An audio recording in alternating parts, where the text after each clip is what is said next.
જન અને આપણે કે આ અમારી શ્રદ્ધાની દર્શનની વાત છે, અમે ભાઈ આવું માનીએ છીએ. હવે શું કરીએ, માથું નીચું થઈ જાય. કેમ કે કોઈ બે ચાર સાઈઠ ચોપડી વાંચીને આવ્યો હોય, આપણે લાગે ચાલો ગયા આપણે.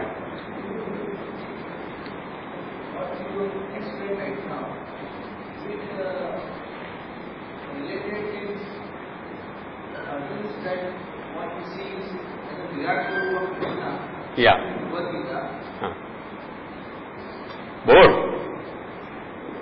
I'm asking you. अच्छा. हाँ.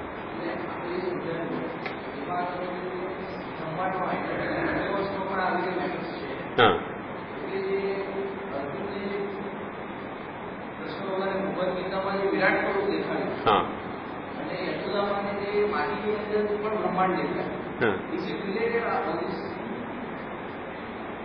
એ એક્ઝેક્ટલી આ જ પ્રિન્સિપલનો ડેમોન્સ્ટ્રેશન હતો કે યશોદામાં કૃષ્ણ છે અને કૃષ્ણમાં યશોદા છે.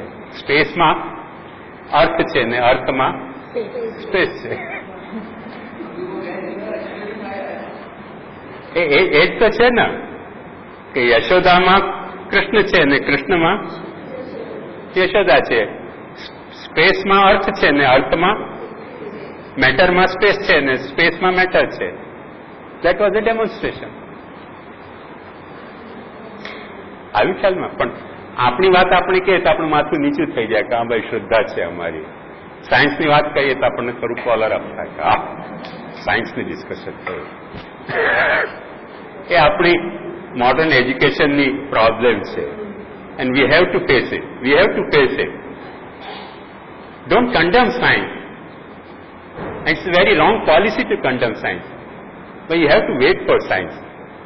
જૂના જમાનામાં નાના વયની છોકરીને પરણાવી દેતા 5-5 વર્ષની ઢીંગલીને, પછી 20 વર્ષ સુધી રાહ દેતા. જવાન થશે ત્યારે એને ગોના કહેતા. તો સાયન્સનો ગોનો થવા દો પછી ખબર હજી એ ઢીંગલી છે. એ જયારે જવાન થશે ને પછી આપણે લઈ આવશું આપણે ઘેર. એને દર્શનના ઘેરમાં સાયન્સને આપણે બોલાવી દીધું કે હવે પરણી ગયા, હવે એનો ગોનો કરો ઢીંગલીનો. હજી બિચારી let it mature to the level of દર્શન. તો ઘૃણા નહીં કરવી જોઈએ. એ બિચારી નાની છે એટલે એને ઘૃણા કરો તો ક્યાં જાય? તો તમે પરણી ગયા અને પાછી એની ઘૃણા કરો. So you should weight for some time. ચાલ હું ટોટલી અગેન્સ્ટ છું for the tendency on the part of the philosophers and religious to condemn science. And I'm also totally against on the part of the science devotees to condemn philosophy or religion. That every branch of knowledge must grow and be mature. And you will see they will have perfect match. Perfect match. Couple એકબીજાના લાયક હશે. ખુદાને બનાવી યારબ જોડી. કેમ કે બધા આની જ ઉપર છે ને. દર્શન પણ અહીંયા જન્મ્યો છે, ધર્મ પણ અહીંયા જન્મ્યો છે, સાયન્સ પણ અહીંયા જન્મ્યો છે. Let them grow. Let them go. They will marry with each other. પરણાવશે નહીં તો રડશે, પણ still there is some time. યુટ્યુબમાં એક બહુ સારી ક્લિપ છે, તમે જોવી હોય તો યુટ્યુબમાં જોશો ને. એક નાનકડો બોય ને પાડોશની છોકરી આવીને કહે છે I want to marry you. I want marry you. No, I want to marry. I won't marry you. Mahabharat ઉભી થઈ જાય છે. કેમ કે પેલો 2 વર્ષનો છે ને પેલી 5 વર્ષની છે. I want to marry you. એનો ઝઘડો જોવા જેવો છે. અરે જવાન થશે પછી આઈ વોન્ટ ટુ મેરી કહે છે, એના પહેલા ભાગી જશે લઈને. હમણાં રડી રહ્યો છે. સંભાળવું ભારે પડી જાય છે. એટલો બધો રડે છે છોકરો. અને પેલી જીત પકડીને બેસે કે આઈ want to marry you. YouTube જોશો, બહુ ફેન્ટાસ્ટિક ક્લિપ છે. બંનેના ઝઘડા. એ 3-4 વર્ષનો, 6-7 વર્ષની છે. બંને ઝઘડી રહ્યા છે. પેલી કહે છે no I want to marry you. No you should marry with me. અરે બાબા શું ઝઘડો છે.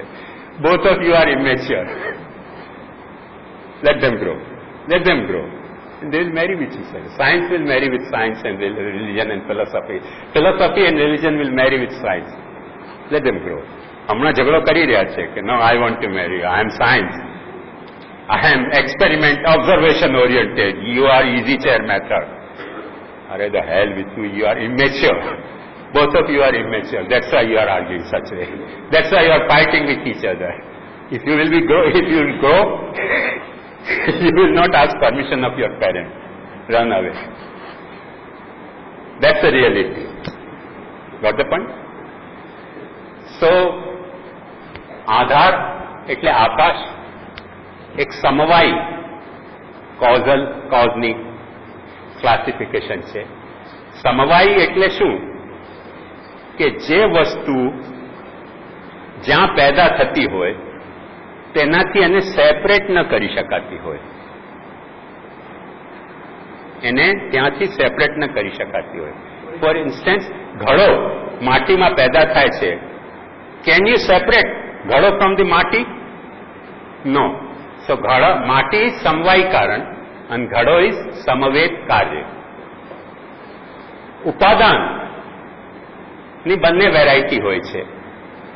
જો ઉપાદાન ઇઝ એ વેરાયટી ઓફ સમવાય, પણ ઉપાદાનનો એક બીજો પણ રોલ હોય છે. ઉપાદાનનો બીજો રોલ શું? ઉપાદાનનો બેઝિક મિનિંગ કે જે વસ્તુને પેદા કરવા માટે જે વસ્તુને આપણે લેવી પડે, ઉપાદાન એને લેવી પડે, એમાં આપણે એમ વિચારી શકીએ કે માટી ઘડો બનાવવો હોય તો માટી લેવી પડે. તો ઘડો કાર્ય છે ને માટી ઉપાદાન છે. ઇન ધેટ રિસ્પેક્ટ ઉપાદાન કારણ સમવાય કારણથી નોખો નથી. પણ ઇન સમ અધર રિસ્પેક્ટ ઉપાદાનની બે વેરાયટી છે. એક વેરાયટી એવી કે જેમાં વિકૃત ઉપાદાન હોય છે. વિકૃત ઉપાદાન એટલે દૂધમાંથી દહીં બન્યા પછી દૂધ દેખાતો નથી આપણને ફેસ વેલ્યુ ઉપર. દૂધ ખતમ થઈ જતો હોય છે, દહીં પ્રિવેલ કરતો હોય છે. અને સોનામાંથી ઘરેણાં બને, એમાં સોનું ખતમ નથી થતું, પણ એની વેલ્યુ વધી જતી હોય છે. એટલે સોનાની વેલ્યુ તો રિટેન કરે છે અને ઘડતરની વેલ્યુ એડિશનલ આવતી હોય છે. એને અવિકૃત ઉપાદાન કહેવામાં આવે. ખ્યાલમાં આવ્યું? આઈ એમ સોરી, આ ફોરગોટન. એક ત્રીજી વેરાયટી ઓર છે ઉપાદાનની, વિવર્ત. વિવર્ત ઉપાદાન એક યુનિક કન્સેપ્ટ આપણે ત્યાં છે. અને વિવર્ત ઉપાદાન એટલે કેવું?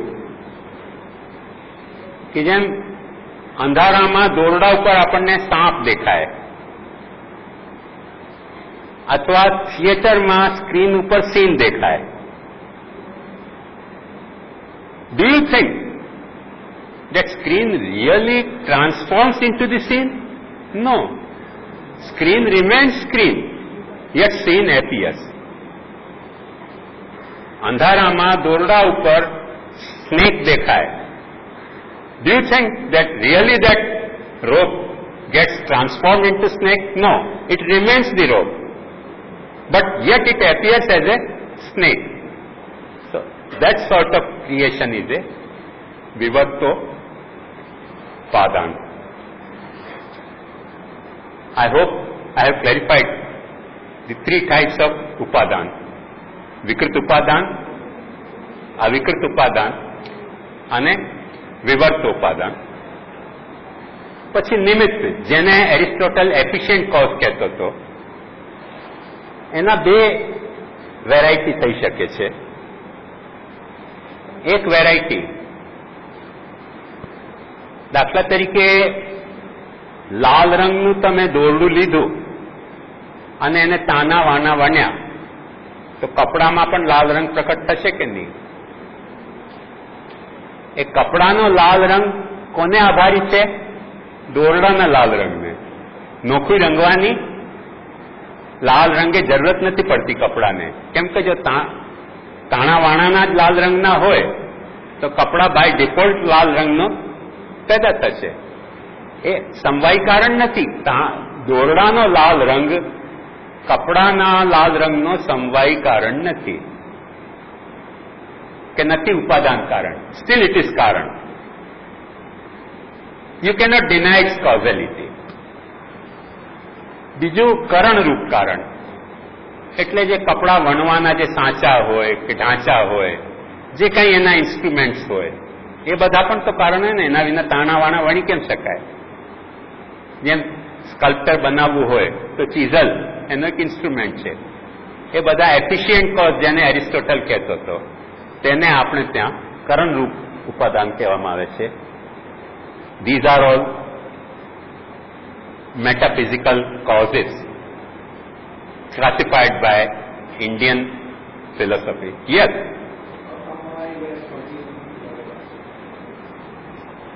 એ ગુજરાતીની બહુ પોપ્યુલર પ્રોવર્બ છે, બાપ તેવા બેટા અને વડ તેવા ટેટા. બાપ તેવા બેટા અને વડ તેવા ટેટા, એનું મતલબ શું? કે વડમાં જે ગુણો હશે તે એના ટેટામાં આવશે, બાપમાં જે ગુણો હશે તે બેટામાં આવશે. એ ગુણો જે ટ્રાન્સમિટ થાય છે, તો એ જે બાપના ગુણો દીકરાના ગુણોના અસમવાય કારણે. Am I clear?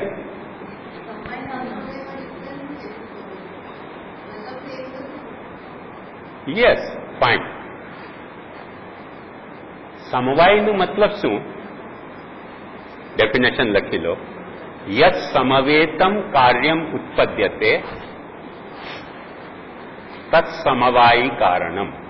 યત સમવેતમ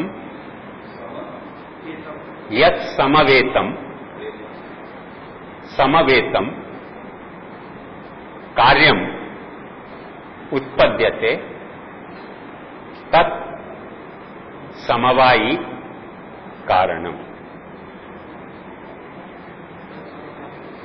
એટલે જે કાર્યને, જે ઇફેક્ટને જેનાથી નોખી પેદા ન કરી શકાતી હોય, દાખલા તરીકે ઘડો તમે પેદા કરવા માંગો છો, એ માટીથી એને છૂટું પાડીને પેદા નથી કરી શકતા. ઘડા બનાવવાના જે ચક્કર, દંડા વગેરે બધા છે, કોસ્ટ છે ને, એનાથી તો તમારે છૂટો જ ઘડો પેદા કરવો પડશે ને. પણ માટીથી છૂટો ઘડો પેદા નહીં થાય. સો માટી ઘડાનું સમવાય કારણ છે. કેમ કે એ કારણ ત્યાં જ પેદા, એ કારણમાં જ કાર્ય ઉત્પન્ન થાય છે. લોકસનો કન્સેપ્ટ.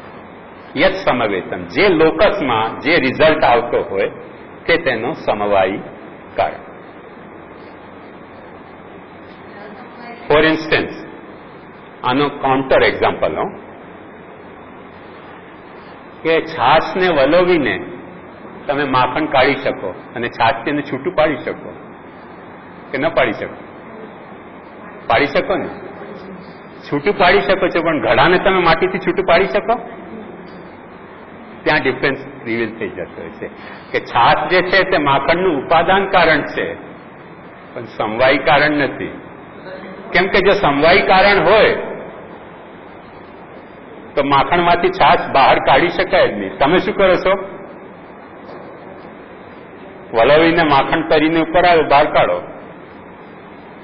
એટલે સટલ ડિફરન્સ છે બિટવીન સમવાયી કારણ અને ઉપાદાન કારણ. જ્યાંથી કાર્યને છૂટો ન પાડી શકાતો હોય તે સમવાયી કારણ, અને કાર્ય જેમાંથી ફેશન સમવાયના જ ફેશનમાં ઉત્પન્ન થતો હોય. સમવાય એટલે નોન સેપરેબલ રિલેશન. તો ઇનસેપરેબલી પેદા થતો હોય, પણ પેદા થયા પછી છૂટો કાઢી શકાય છે.